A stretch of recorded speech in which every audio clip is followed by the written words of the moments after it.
Hello friends, welcome to defence matrix. तो Indian armed forces द्वारा Pahalgam attack को avenge किया गया है, जिसके अंतर्गत ऑपरेशन सिंदूर चलाया गया था। तो इसके बारे में हम रात से ही जगह पड़े हैं, ट्विटर पर अपडेट्स दे रहे हैं, पर वीडियो बनाने से पहले हम चाहते थे कि और इन्फॉर्मेशन क्लियरली सामने आ जाए।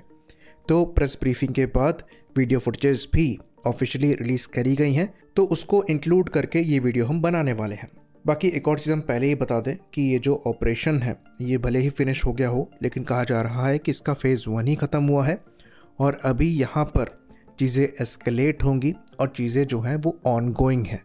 तो क्या कैजुअलिटीज़ हो रही हैं, क्या नंबर्स हो रहे हैं, ये फ़िलहाल हम नहीं बता सकते। जो ऑफिशियली चीज़ें कन्फर्म्ड हैं हम उन्हें ही बता सकते हैं।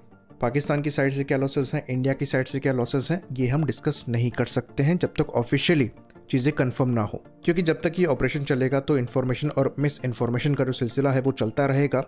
और जब तक चीज़ें सेटल नहीं होती, सारे फैक्ट्स सामने नहीं आते, तो चीज़ों को वेरीफाई करके हम कंफर्म नहीं कर पाएंगे। तो इस ऑपरेशन के अंतर्गत करीबन 9 टेररिस्ट के टारगेट चूज़ किए गए थे, जिनको टारगेट किया गया है, जिनमें से कई टारगेट्स पीओके में थे, कई टारगेट प्रॉपर पाकिस्तान में थे। तो ये एक ट्राई सर्विस ऑपरेशन था, इसमें आर्मी, नेवी, एयरफोर्स तीनों इन्वॉल्व हैं। तो जो 9 टारगेट है उसमें पहला बहावलपुर है, जो कि इंटरनेशनल बाउंड्री से 100 किलोमीटर अंदर है और ये हेडक्वार्टर है जैश ए मोहम्मद का। दूसरा मुरीद के है, जो कि करीबन 30 किलोमीटर पड़ता है बॉर्डर से और सांबा डिस्ट्रिक्ट के अपोजिट में है। यहाँ पर लश्कर ए तैयबा का कैंप है। तीसरा था गुलपुर, जो कि करीबन 35 किलोमीटर पड़ता है लाइन ऑफ कंट्रोल से और ये पुंछ राजौरी की डिस्ट्रिक्ट में आता है। चौथा बिलाल कैंप है, जो कि जैश ए मोहम्मद का लॉन्च पैड है। छठा लश्कर ए तैयबा का कोटली कैंप है, जो कि 15 किलोमीटर पड़ता है एलओसी से, अगेन राजौरी के अपोजिट में है। सातवां जो है ये बरनाला कैंप आता है, जो कि करीबन 10 किलोमीटर पड़ता है, अगेन एलओसी के उस साइड, वो भी राजौरी के अपोजिट। आठवां सरचल कैंप है, जो कि जैश ए मोहम्मद का कैंप है और करीबन 8 किलोमीटर पड़ता है इंडियन बाउंड्री से और ये सांबा कटवा के अपोजिट है। वहीं पर 9वां जो है ये महमूना कैंप है, जो कि करीबन 15 किलोमीटर पड़ता है इंटरनेशनल बाउंड्री से और सियालकोट के पास में आता है। ये हिजबुल मुजाहिदीन का ट्रेनिंग कैंप है। तो अब ऑफिशियली यहाँ पर चीज़ों को डिक्लेयर नहीं किया गया है कि किस तरीके के वेपन्स यूज़ किए गए हैं, पर जो वीडियो फुटेजेस आर्म्ड फोर्सेस द्वारा रिलीज़ करी गई हैं ये शोकेस करती हैं कि यहाँ पर डिफरेंट ड्रोन्स का इस्तेमाल किया गया है, लॉन्चिंग म्यूनिशंस का इस्तेमाल किया गया है, क्रूज मिसाइल्स का इस्तेमाल किया गया है, बॉम्ब्स का इस्तेमाल किया गया है, even air launch ballistic missiles का भी इस्तेमाल किया गया है। स्पेसिफिकली हम किसी चीज़ को पॉइंट आउट नहीं कर सकते क्योंकि ऑफिशियली चीज़ों को एक्सेप्ट नहीं किया गया है, पर मोस्ट लाइकली यहाँ पर रफाल द्वारा स्कैल्प मिसाइल फायर करी गई होंगी। तो पाकिस्तान की साइड से अच्छी खासी कैजुअलिटीज़ हैं, कई वीडियोस भी निकल कर सामने हैं जिसको हम पोस्ट नहीं कर सकते क्योंकि वो सेंसिटिव कंटेंट के अंदर आ जाएगा। तो क्लियरली दिखाई दे रहा है कि सीरियस इंजरीज हैं और ऐसा मानकर चला जा रहा है कि अच्छे खासे नंबर में आतंकवादियों को नुकसान पहुँचा है और उनके जो ट्रेनिंग कैंप्स हैं उनको नुकसान पहुँचा है।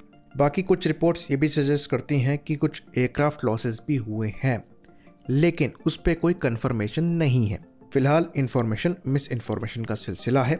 दोनों साइड से लॉसेस क्लेम किए जा रहे हैं, कंफर्म्ड कहीं पर नहीं है। बाकी अब यहाँ पर क्योंकि पाकिस्तान के साइड से जो लॉसेस हैं वो विजिबल हैं, वीडियोस आना चालू हो गए हैं, तो उन पर प्रेशर है रिटेलिएट करने का। और कुछ क्लेम्स वो भी कर रहे हैं एयरक्राफ्ट को शूट डाउन करने के, बट अगेन वेरीफाइड नहीं है और ये चीज़ एक्सपेक्ट भी करी जाती है क्योंकि फेस सेविंग यहाँ पर ज़रूरी है। आप किसी कंट्री में घुसकर उनके टारगेट्स को इंगेज कर रहे हैं तो उन पर सवाल उठता है कि आप क्या कर रहे थे। तो फेस सेविंग के लिए यहाँ पर प्रोपेगेंडा भी चलाया जाता है, क्योंकि ऑफिशियली पाकिस्तान द्वारा पहले ये क्लेम किया जा रहा था कि उन्होंने प्रिजनर ऑफ वॉर्स भी पकड़े हैं, लेकिन बाद में उस चीज़ से वो बैक ऑफ कर गए थे। तो अब यहाँ पर एक्सपेक्ट किया जा रहा है कि कुछ काइनेटिक एक्शन पाकिस्तान द्वारा किया जाएगा। बाकी जो सीज़फायर वॉयलेशन है वो चल ही रहा है। तो अब ये देखना इंटरेस्टिंग होगा कि पाकिस्तान किस तरीके के काइनेटिक एक्शन को करता है और उन्हें इस मामले में कितनी सक्सेस मिल पाती है। पर ये सब एकदम से क्लियर नहीं होगा। ये चीज़ हम पहले भी बता दें कि मीडिया वाले कुछ भी क्लेम करें, ये चीज़ डस्ट सेटल डाउन होने के बाद ही क्लियर हो पाएगी। बाकी जैसा कहा गया कि ये फेज़ 1 ही है, तो अच्छी खासी पॉसिबिलिटी एग्जिस्ट करती है कि चीज़ें यहाँ पर आगे फिर एस्केलेट हों। अभी कितना एस्केलेट होती हैं ये देखना इंटरेस्टिंग होगा। आई होप इन्फॉर्मेशन यहाँ पर क्लियर रही हो। इसी बात पर इस वीडियो को हम ख़त्म करेंगे। लाइक करिए, सब्सक्राइब करिए। जय हिंद।